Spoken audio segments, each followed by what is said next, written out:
শোনো শোনো বন্ধুগণ, শোনো মুসলিম জাতি, নিজের সুবিধা পাওয়ার জন্যে করো না কারো ক্ষতি। শোনো শোনো বন্ধুগণ, শোনো মুসলিম জাতি, নিজের সুবিধা পাওয়ার জন্যে করো না কারো ক্ষতি।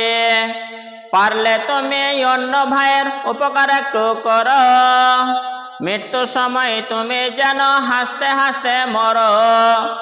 পারলে তুমি অন্য ভাইয়ের উপকার একটু করো, আর মৃত্যুর সময় তুমি যেন হাসতে হাসতে মরো।